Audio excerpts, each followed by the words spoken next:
Chapter 9, Boy of the Painted Cave. The days were growing warmer as the sun climbed high into the heavens. The open valley was a sea of waving grass with scattered clumps of birch and willow trees, thick with new green and yellow leaves. Slowly, some of the great game herds came back, grazing and browsing across the land. Antelope and deer came first, wandering in the small family groups, followed by bands of horses, the mares and colts grazing under the watchful eyes of stallions. The roving herds of animals increased and filled the land. The hunting was good now, and the clan had plenty to eat. There were many new hides, too, and the women sat around the fires beneath the cliffs sewing boots, leggings, and ropes to replace the worn-out clothing of the year before. As Greybeard suggested, Tao began studying the animals more closely. He watched the loons and the great white swans feeding on the lake in the early morning mists. Twice he saw a cave lion stalking across the valley, its tawny coat blending with the buff meadow grass. Together with Ram, he climbed the rocky passes to see the horned ibex and the mountain ram standing sentinel on the snowy peaks. Then one morning, he took Ram up to the top of the cliffs. There, they looked out over a sweeping plateau of high plains. It stretched beyond the horizon, and not far away, Tao saw Saxon, the sacred bull. Heavily bodied, thick-shouldered, and sturdy, Saxon looked like a huge black monster standing in the middle of the plains. His eyesight was poor, but his sense of smell was keen, and he soon picked up the man scent as it drifted down to where he was standing. His head came up, and Tao saw the long, curved horns, white in the morning sun. In spite of his size, Saxon turned quickly, tossing his head, bellowing. Then he charged. Tao saw him running toward them, snorting and blowing. Quickly, Tao grabbed the wolf dog by the scruff of the neck and led him up to the top of the rim rock, a small mound of limestone standing near the edge of the plains. Here they were safe from the great black bull, pawing the dust below them. Tao looked down at the huge bulk of the animal. He saw the play of the powerful muscles under the shiny black hide. He cringed at the sight of the flashing white horns, and he saw the angry fire burning in the dark, piercing eyes. Now Tao understood why this beast had been chosen as the caretaker of tribal laws. Anyone, man or woman, who broke the taboos of the clan was brought up on the high plains to face Saxon, the sacred bull. Given a spear and a flint knife, they were forced to battle this savage brute. If they lived, it was proof that they had done no wrong. None ever did. The scattering of sun-bleached bones lying across the plains told the story. Tao held Ram tight as the wolf dog growled. "Stay," he said. "We have no quarrel with Saxon. We come only to look." Tao dropped to his knees, studying the powerful beast. "Saxon," he thought, "you are bigger than I am, and you are stronger. But I will capture your image on my stone." He took out a broad, flat slate that he had brought with him.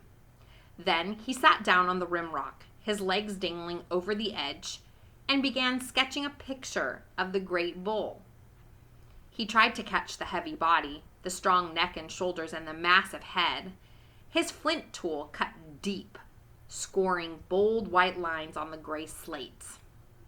Saxon grazed alone now, but soon the cows and yearlings would come back, and he would once again be lord of the high plains.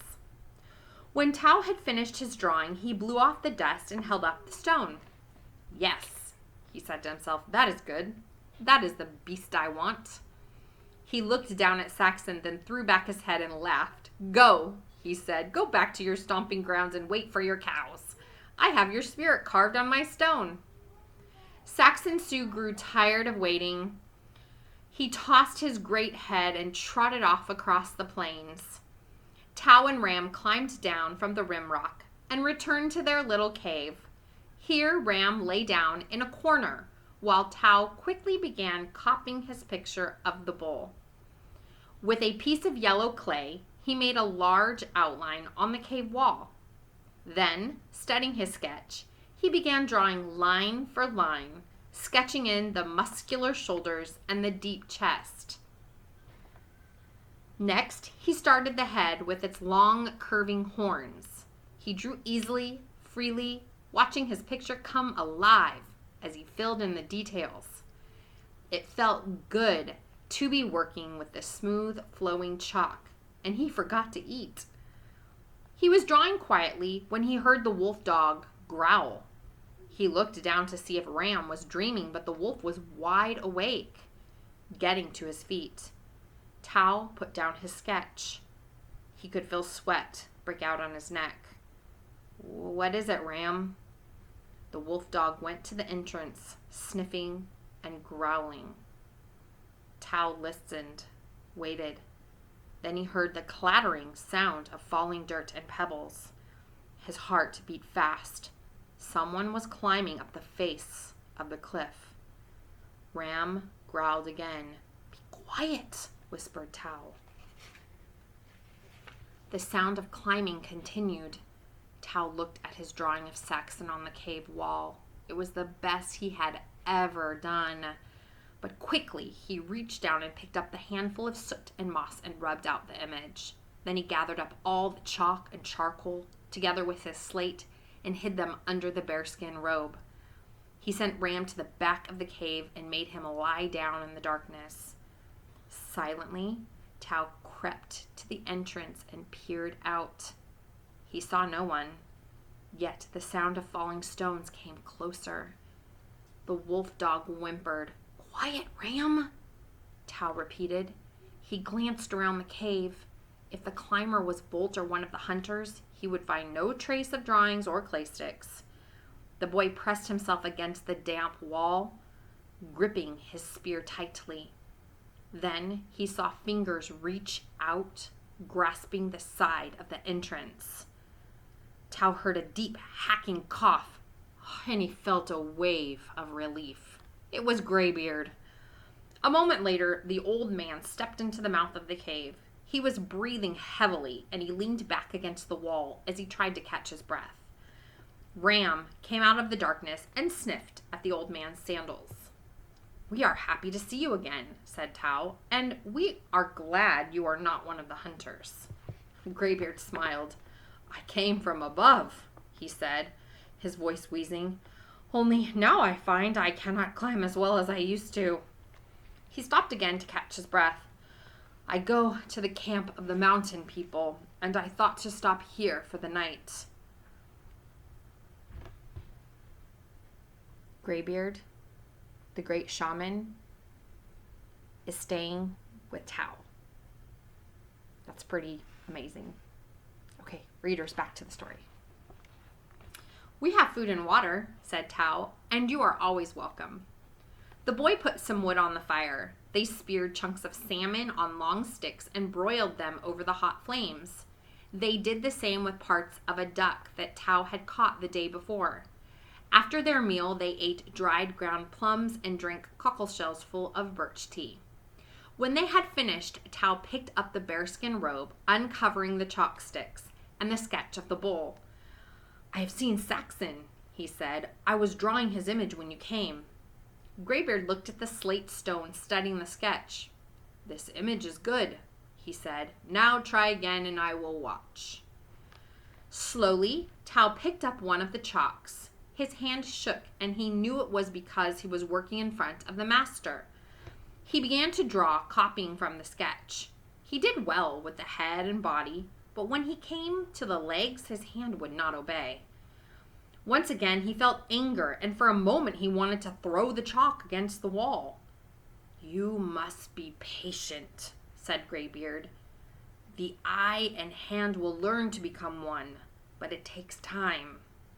He took the chalk from Tao and dropped it on the floor of the cave. Then he picked up a stick of charcoal and started to draw, showing the boy how to join the legs to the shoulder and hips. Tao watched closely. When he had finished, the old man rubbed out the drawing with a handful of moss. He handed the charcoal to Tao. "Now start over," he said. "The black will make a better outline, and this time do not trust your memory, but let your hand be guided by your lines on your sketch." Tao took the charcoal and started again. Line by line, he drew another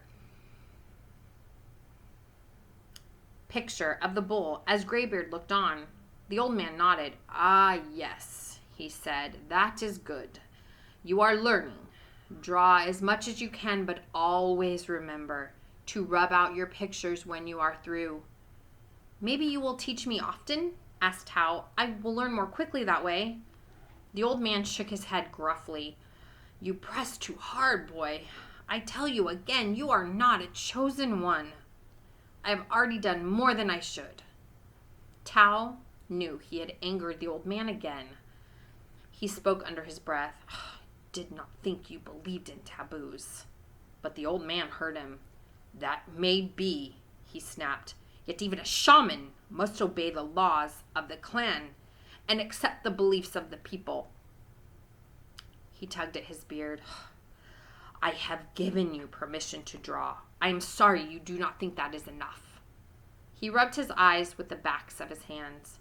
"Now let us sleep. Tomorrow I have a long way to go." Tao's face felt hot. He had not meant to, but he had offended the master. The next morning, Greybeard and Tao went out across the valley. The grazing herds of antelope and horses raced away as they approached. They walked all morning, and when they came to the river, the old man stopped. He looked down at the boy, a thin smile on his lips. "I have changed my mind," he said. "Perhaps the old shaman has become a fool, but I will help you." Tao looked up, his eyes wide. "Yes," said Greybeard, "I will come back and show you how to draw and paint. I will show you how to mix colors and make brushes. I will tell you how to find firestones and how to read the stars." Tao was dazed. He hardly knew what to say. "You would show me how to make magic?" "Yes, and that too. But you must do it for good, never for evil." Tao nodded. "Only for good," he said. "Then I will show you, but I cannot tell you that you will ever be a chosen one." Tao felt a warm glow of hope. Never did he think that such a good fortune would be his. "We must do this thing in secret," said Greybeard. "I will find a hidden place. Then you and Ram will come." "When?" asked Tao. "Where will this place be?" The old man shook his head, frowning again. "You must not push so hard. Have patience. When I am ready, I will let you know." "But how will I find you?" "By magic," said Greybeard, his blue eyes shining. Tao did not wish to anger the old man again, yet he did not want to lose this chance. "And I will know the magic?" Greybeard smiled. "When the time is right, you will know." "But," the old man held up his hand, "no more questions now. I have a long journey. I will go downstream and cross the river at the shallows. There you cannot follow." Greybeard walked away, hunched over, coughing badly. Tao watched him disappear through the trees. He knelt down and threw his arm around the wolf dog's shoulder. "Think of it, Ram. Soon I will be a true image maker." Chapter 9, Boy of the Painted Cave.